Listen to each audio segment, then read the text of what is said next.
Ketahanan pangan itu menurut saya salah satu aspek ketahanan bangsa yang paling mendasar. Saya membahasakan diri datang ke partai politik itu sebagai bagian dari ikhtiar untuk merubah NTB.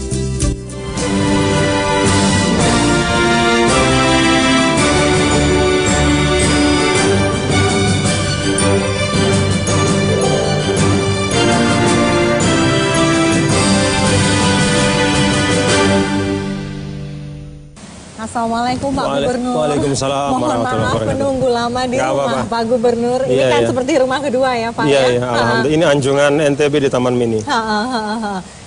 Bapak pasti sudah beberapa kali ya ke sini begitu. Apa yang selama Bapak 2 periode ya menjadi gubernur ada perbaikan terhadap anjungan ini?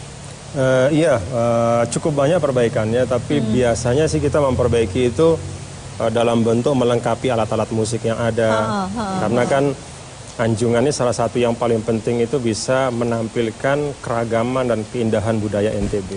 Bagian dari budaya Nusantara. Baik, nanti kita bicara lebih panjang Pak ya, berbicara dengan Pak Gubernur. Tapi sebelumnya kita lihat paket pengantar berikut ini.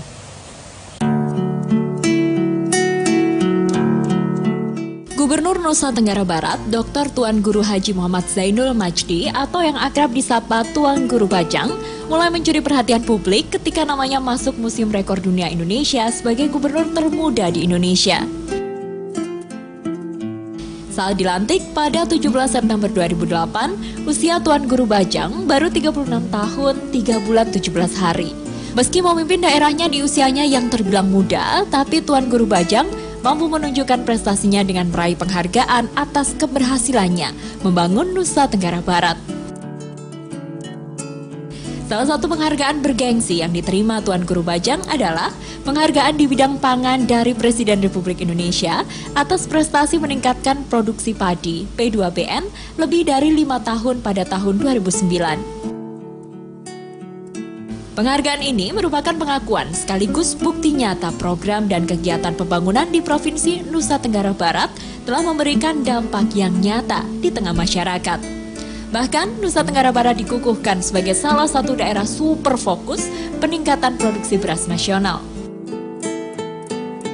Tuan Guru Bajang juga berhasil mendapatkan lencana Ksatria Bakti Husana Arutala yang merupakan penghargaan atas jasa-jasanya dalam pembangunan bidang kesehatan. Penghargaan tersebut diberikan kepada Tuan Guru Bajang karena dinilai memiliki komitmen tinggi terhadap pembangunan bidang kesehatan di daerahnya yang ditunjukkan dengan program revitalisasi pusat kesehatan masyarakat Puskesmas dan jaminan kesehatan bagi masyarakat miskin di luar Jamkesmas. Di penghujung tahun 2010, Tuan Guru Bajang juga menerima penghargaan The Best Province Tourism Development dengan dikukuhkannya Nusa Tenggara Barat sebagai provinsi dengan pengembang pariwisata terbaik versi ITA di salah satu TV nasional. Segudang prestasi dan penghargaan yang berhasil diraihnya mengantarkan pria yang lahir di Pancor, Selong 31 Mei 1972 ini kembali mendapatkan kepercayaan masyarakat, memimpin Nusa Tenggara Barat untuk kedua kalinya, periode 2013-2018. Sebelum dipercaya menjadi Gubernur Nusa Tenggara Barat, Tuan Guru Bajang memperjuangkan aspirasi rakyat di Senayan pada periode 2004-2009. Tuan Guru Bajang tercatat sebagai anggota DPR Komisi 10 dari Partai Bulan Bintang yang membidangi masalah pendidikan, kepemudaan, olahraga, kesenian, dan kebudayaan. Tuan Guru Bajang bukanlah orang biasa di Nusa Tenggara Barat. Nama Tuan Guru Bajang yang disandangnya merupakan jejak bahwa dirinya adalah salah satu cucu ulama besar dan pendiri organisasi Islam terbesar di Nusa Tenggara Barat, Nahdlatul Wathon, sekaligus pendiri pesantren Darun Nahdlatain, Tuan Guru Pancor, Zainuddin Abdul Majid. Tuan Guru Bajang adalah putra ketiga dari pasangan HM Jalaluddin dan Ruhun Zainuddin Abdul Majid. Tak lepas dari didikan Islami di lingkungan keluarga, menjadikan Tuan Guru Bajang sebagai sosok yang sangat religius. Bahkan Tuan Guru Bajang dikenal sebagai salah satu pemimpin kebanggaan umat muslim karena menjadi salah satu gubernur penghafal Al-Quran. Sebelum memasuki perguruan tinggi, Tuan Guru Bajang menghafal Al-Quran di Ma'had Darul Quran wal Hadis Nahdlatul Wathon Pancol selama 1 tahun pada tahun 1991 hingga 1992. Tuan Guru Bajang melanjutkan pendidikannya ke Kairo di Universitas Al-Azhar, Fakultas Ushuluddin, jurusan Tafsir dan Ilmu-Ilmu Al-Quran. Setelah lulus dan meraih gelar LC pada tahun 1996, Tuan Guru Bajang langsung melanjutkan pendidikannya dengan menyelesaikan Master of Art dengan predikat Jayyid Jidan. Setelah menyelesaikan pendidikan S1 dan S2 di Al-Azhar selama 10 tahun, Tuan Guru Bajang melanjutkan program S3 di universitas yang sama. Tuan Guru Bajang berhasil meraih gelar doktor dengan predikat Martabah El Syaraf El Ula Ma'a atau Summa Cum Laude pada 2011. Berbekal kecerdasan dan landasan agama yang kuat, Tuan Guru Bajang terbilang sukses memimpin Nusa Tenggara Barat. Bukan hanya sekedar pembangunan fisik atau pelayanan kepada masyarakat, tapi juga menjaga kerukunan dan harmoni umat beragama di Nusa Tenggara Barat. Meski Nusa Tenggara Barat mendapatkan julukan 1000 masjid dengan penduduk yang mayoritas muslim, tapi Nusa Tenggara Barat juga dihuni beragam etnis, suku, ras, agama, tradisi, budaya, dan bahasa yang berbeda. Namun di tangan Tuan Guru Bajang, perbedaan itu tetap terjalin indah dalam suasana kedamaian di Nusa Tenggara Barat. Tak heran namanya disebut sebagai salah satu calon pemimpin masa depan.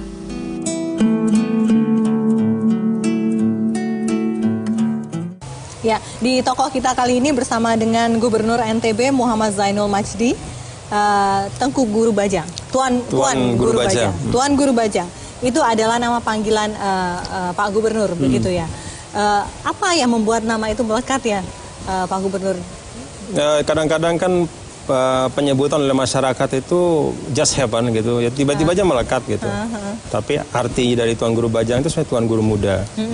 Dulu ketika selesai kuliah, saya kan termasuk relatif muda dibanding Tuan Guru yang ada yang lain. Jadi disebut Tuan Guru Bajang, keterusan sekarang walaupun sudah nggak muda lagi, tapi label itu tetap melekat gitu. Jadi ya enggak apa-apalah. Nah, sudah sempat menjadi gubernur muda pada saat itu ya, pada saat 2008 pertama kali dilantik begitu. Menjadi gubernur di satu sisi seperti dua sisi mata uang, tapi di sisi yang lain adalah seorang kiai, pengajar, seperti itu. Bagaimana Anda bisa menempatkan posisi Anda di dua tempat yang bisa dibilang seperti A to Z begitu ya? Iya, jadi kalau saya mencoba memaknakan keduanya itu sebagai ranah pengabdian. Jadi itu ranah pengabdian, tentu ada perbedaan satu sama lain antara kiai atau tuan guru dengan seorang gubernur, tetapi justru kalau kita letakkan dalam konteks pengabdian, keduanya itu bisa saling melengkapi. Contoh misalnya kalau saya turun ke bawah, menyampaikan program masyarakat, saya menggunakan idiom-idiom agama agar lebih cepat diserap dan dipahami. Dan itu ternyata pendekatan seperti itu sangat berguna untuk NTB. Sebagai pemimpin di masyarakat yang cukup agamis begitu ya, Anda dikenal juga sebagai penghafal Al-Quran, tafsir, juga ahli tafsir Al-Quran dan lain sebagainya begitu. Adakah hal itu mempengaruhi keseharian Anda dalam memimpin NTB? Ya pasti Mbak. Pastilah ya. Tentu latar belakang keilmuan itu salah satu yang berpengaruh ya di dalam apapun aktivitas kita. Seperti halnya juga latar belakang keluarga mungkin, pertemanan, persahabatan. Nah kalau latar belakang lulusan Al-Azhar ya tentu berpengaruh untuk saya. Dalam konteks misalnya yang paling sederhana ya tentu kalau Anda ini lulusan Al-Azhar, lulusan jurusan tafsir, ilmu Al-Quran, ya tentu Anda harus bisa dong mencerminkan nilai-nilai yang baik gitu. Kalau seperti Anda saja tidak bisa mencerminkan kepemimpinan yang baik, lalu gimana yang lain? Kira-kira seperti itu. Jadi ada moral obligation bagi saya pribadi dengan latar belakang pendidikan seperti itu, bahwa saya harus berjuang dengan ikhtiar saya, sekemampuan saya untuk bisa menjadi pemimpin yang baik. Gitu. Oke. Dilantik sebagai gubernur di tahun 2008, kalau tidak salah usianya 36. Pada 36 saat itu tahun, sempat betul. menyandang predikat sebagai gubernur termuda. Gitu. Iya. Bagaimana seorang yang bisa dibilang cukup muda, usia bukan dari kalangan birokrat seperti itu bisa langsung masuk merge dan bisa melaksanakan kewajiban-kewajibannya sebagai gubernur. Pasti ada masa adaptasi, ada kesulitan tidak pada saat itu, Pak? Pasti, dan memang kebeliaan itu kan bisa dibaca dari dua sisi. Kebeliaan atau usia muda itu bisa dianggap sebagai kurangnya pengalaman, dan untuk itu harus Anda cepat belajar dan banyak belajar. Tapi di sisi lain, kebeliaan itu bisa berarti inovasi dan semangat. Jadi untuk yang pertama itu, ya saya dengan kesadaran penuh mendatangi para tokoh, para sesepuh. Saya berkeliling ke bupati-bupati dan wali kota se-NTB untuk bicara. Karena kan beliau-beliau semua usianya di atas saya. Jadi prinsip menghormati yang tua itu prinsip saya. Dan alhamdulillah dengan pendekatan kultural, artinya memposisikan semua sebagai mitra bekerja, ya semua bisa berjalan dengan baik. Dengan bawahan yang mungkin juga sebagian besar diantaranya pada saat itu pasti lebih tua dari Bapak. Adakah kendala-kendala, ada penolakan, ada resistensi dengan rezim sebelumnya? Kalau penolakan enggak. Pertanyaan, iya. Ini bisa nggak sih jadi pemimpin kita? Bisa nggak sih dia mengajak kita kepada yang lebih baik untuk NTB ke depan? Dan untuk itu ya perlu konsistensi dalam pembuktian. Jadi ya saya tetap berusaha sepanjang waktu untuk bisa memimpin dengan baik, dengan hati, dengan kesungguhan. Dan saya yakin fitrah manusia dimanapun kan sama.